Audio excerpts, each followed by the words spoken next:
মুসা আলাইহিস সালামের কাছে আজরাইল আলাইহিস সালাম হাজির হয়ে গেলেন।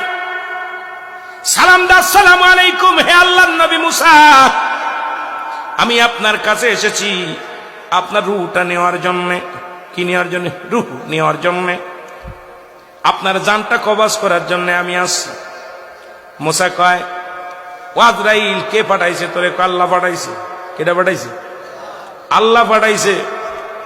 আপনার বয়স হয়ে গেছে, এখন মাজা বেঁকা হয়ে গেছে, চুলগুলো পাক ধরেছে, দাড়িগুলো পাক ধরেছে, আর কতদিন থাকবেন? যাবার সময় হয়ে গেছে, আপনার এখনই চলে যেতে হবে, আমার আল্লাহ পাঠাইছে আপনার কাছে। বলে, আজরাইল রে, তুমি তো আমার নিতে আসছো, আমার কোন জায়গা দিয়ে ঢুকবা একটু জানতে চাই। আমার ভিতরে তো ঢুকবা, এই বুকের ভিতর থেকে রুহটা তুমি সেনায় নিবা, কলিজাটা নিয়ে যাবা, ছিঁড়ে নিয়ে যাবা। আগে বলো রে আজরাইল, আমার কোন জায়গা দিয়ে প্রবেশ করবা? আজরাইল কয়, আল্লাহর নবী মুসা রে, ইমানদারের রুহটা নিব আমি, গলা থেকে শুরু করে মাথা পর্যন্ত যত ছিদ্রা আছে। কারণ আল্লাহ পাক দুনিয়ার মধ্যে মানব যেমনি বানাইছে, আসমান তেমনি বানাই নাই। আল্লাহ কয়, বান্দারে, জমিনটা আমি যেমনি বানাইলাম এমনি তোরে বানাইনি রে বান্দা। ফেরেশতাদের যেমনি বানাইলাম এমনি তোরে বানাই নাই। এই দুনিয়ার মধ্যে জিন জাতির আমি যেমনি বানাইলাম এমনি তোরে বানাইনি রে বান্দা। তোরে বানাইছি আমি আমার কুদরতি হাত দিয়া।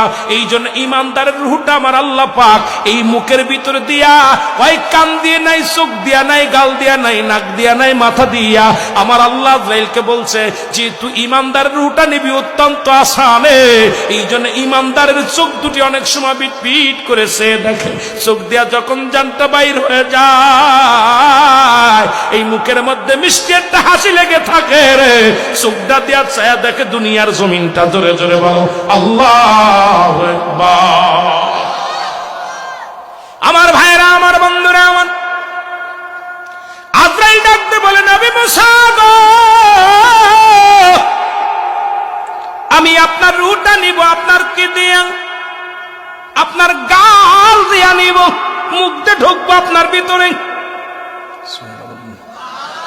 মুসা নবী, আজরাইল দাঁড়াও, আমি তোমার মুখ দিয়ে ঢুকতে দিতে পারি না। তুমি কি ভুলে গেছো যখন আমি আল্লাহর সঙ্গে দিদার হয়েছিল, যখন আমার আল্লাহ তাআলার সঙ্গে তুর পাহাড়ের ভিতরে সাক্ষাৎ হয়েছিল, আমি আমার মাওলার সঙ্গে কথাবার্তা বলেছি, আমার এই জবান দিয়ে, আমার এই মুখ দিয়ে আল্লাহর সঙ্গে কথা বলেছি।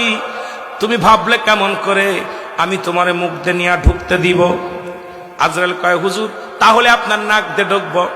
মুসা আলাইহিস সালাম, আজরাইল দাঁড়াও, তুমি ভাবলে কেমন করে? যখন আমার আল্লাহর নূরের তাজাল্লি আমি দেখেছি, জান্নাতি ঘিরান পেয়েছিলাম, আমার আল্লাহ নূরের তাজাল্লির একটা ঘিরান আমার নাক দিয়ে প্রবেশ করেছে, সুতরাং আমার নাক দিয়ে তোমারে ঢুকতে দিতে পারি না। আজরাইল দাঁড়াও। আজরাইল কয়, হুজুর, তাহলে আপনার চোখ দিয়ে ঢুকবো? কয়, অসম্ভব, আমি চোখ দিয়ে তোমার ঢুকতে দিতে পারি না। তুমি কি ভুলে গেছো আমি যখন আমার আল্লাহ তাআলার সঙ্গে দেখা হয়, যখন আজরাইল আলাইহিস সালাম ডাকতে বলবে, শুনে নাও, যখন আমার আল্লাহর সঙ্গে দেখা হয়েছিল তুর পাহাড়ে, তখন ওই নূরের তাজাল্লি আমার এই চোখ দিয়ে দেখেছি, আমার এই চোখ দিয়ে তোমার ঢুকতে দিতে পারবো না। আজরাইল কয়, আল্লাহ নবী মুসা গো, আমি হুকুম পেয়েছি, আমার ইচ্ছা যে জায়গা দিয়া সেই জায়গা দিয়ে ঢুকবো, যেখান দিয়ে ভালো লাগবে সেখান দিয়ে প্রবেশ করবো। হুকুম হয়েছে আপনার নেওয়ার জন্য, একটা মিনিট আমি দেরি করতে পারবো না, আমার কাজ আমারে করতে দেন। মুসা নবী একটু রাগান্বিত মানুষ, নবীদের মধ্যে সবচেয়ে একটু মেজাজটা গরম ছিল নবী মুসার।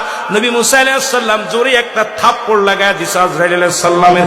এত জোরে এক থাপ্পড় লাগাইছে, বাইরা আজরাইল আলাইহিস সালামের চোখ দুইটা কানা হয়ে গেছে। জোরে জোরে চিল্লায় বলা যাবে না মারহাবা।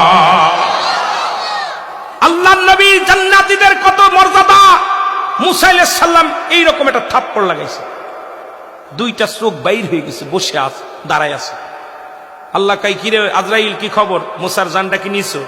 কয়, আল্লাহ, তোমার মুসা নবী যে কড়া, এমন থাপড় মারছে আমার চোখ দুইটা কানা হয়ে গেছে, জোরে লাগলে আমি শেষ। দাঁড়াই অন্ধ হয়ে।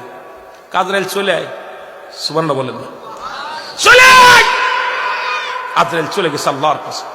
অন্ধ আজরাইল দাঁড়ায় রয়েছে আল্লাহর পাশ। আল্লাহ কইছে, আজরাইল কি খবর? আল্লাহ আমার চোখ দুটো কানা করে দিছে মুসা মাইরা। আপনার নবী মুসা আলাইহিস সালাম আমাকে মেরে চোখ দুটো কানা। আমার আল্লাহ বলে, মুসা রে, আজরাইল রে, আমি যত নবী পাঠাইছি তাদের মধ্যে আমার মুসার একটু মেজাজটা গরম, একটু গরম। তা আমার মুসা তোরে মারছে, যেহেতু আমি আমার কুদরতি হাত দিয়ে তোর চোখ দুটা বালা করে দিলাম। সুবহানাল্লাহ বলেন না? আর একটু জোরে। আল্লাহ তাআলা